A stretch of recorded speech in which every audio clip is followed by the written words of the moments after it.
The legend of the SkyWalker, the inventor of the hyper-athletic scoring guard. Thompson, point Denver lead, 4:58 left. Oh, Thompson! Inspiration to the best player ever. For me, I never saw a 6'4" guy that could jump and be as active and creative as he was, and such a potent offensive weapon. The inventor of the alley-oop. He had perfected the alley-oop play. The way that he did it became a way that players who were older and more experienced began to do it. Participant in the first ever dunk contest. Tied for the fourth highest scoring output ever. Joining Wilt Chamberlain as the only other player to top 72 points in a single game. Here is the legend of David The SkyWalker Thompson, aka your favorite player's favorite player.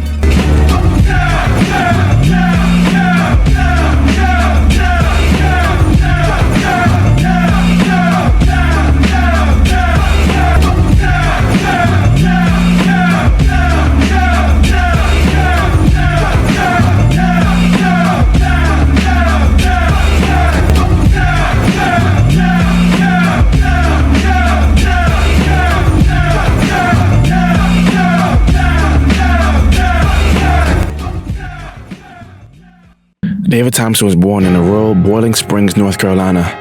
Not like most black players who are usually associated with urban beginnings.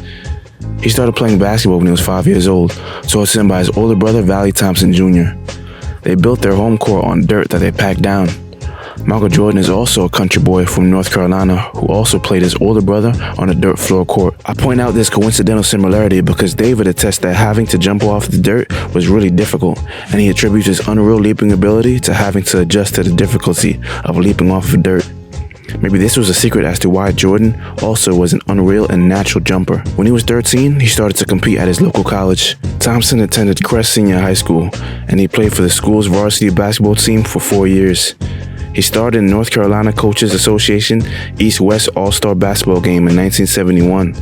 Thompson is the first cousin of Alvin Gentry, both growing up in Shelby, North Carolina. David became the star of the Crest High School team. He could lead the fast break, handled the ball beautifully, and had a silky smooth jump shot.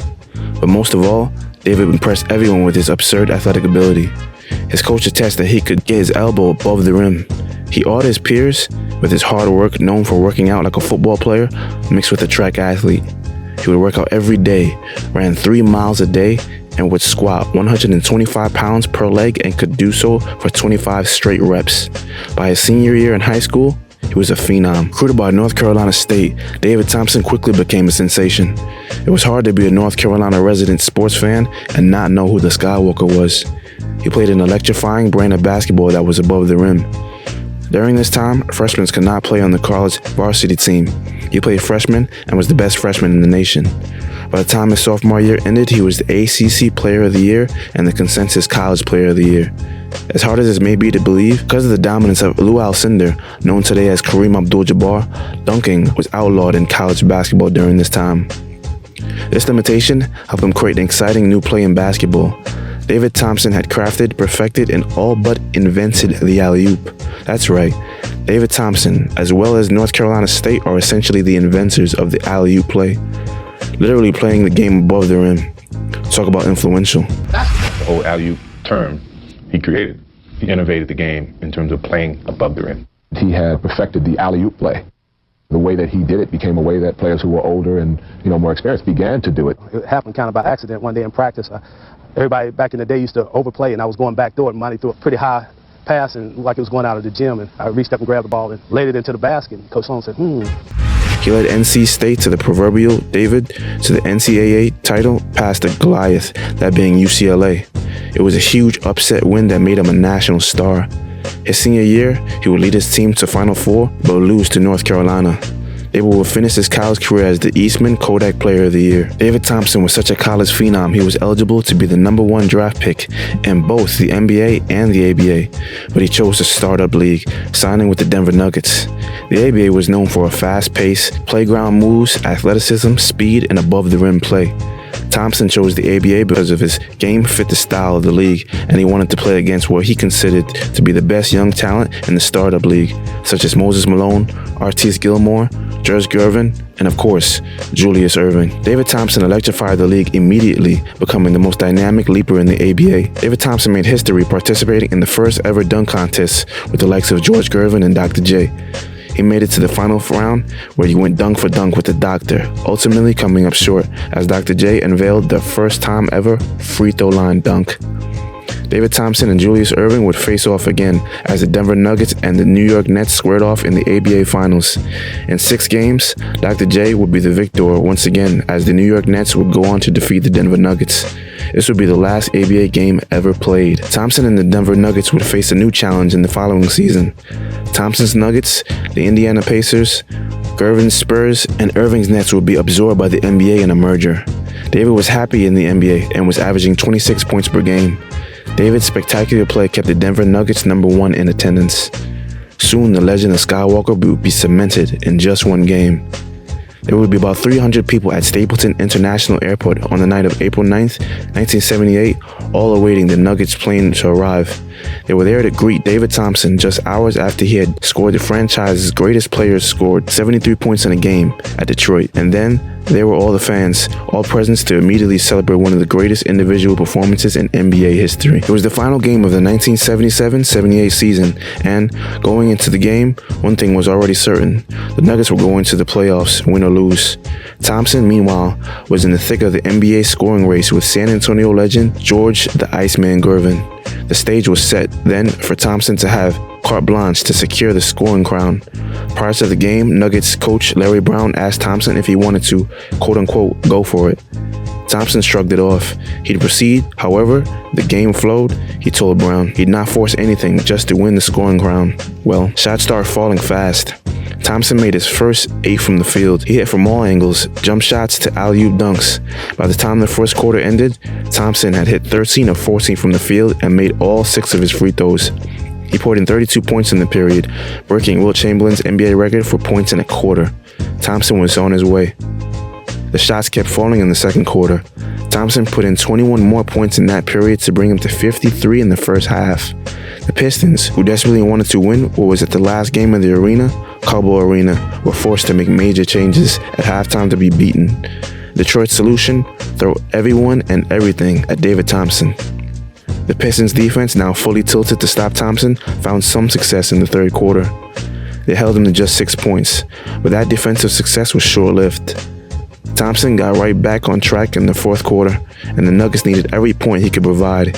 He rang up 14 in the final stanza, but the Nuggets could not pull out the game, dropping it by 2 points, a 139-137 loss. Thompson's eye-popping performance, however, outshone everything. His final stat line, 73 points on 28 of 38 shooting, 73.7% from the field, and 17 of 20 from the free throw line. It still stands tied for the 4th highest scoring game in NBA history.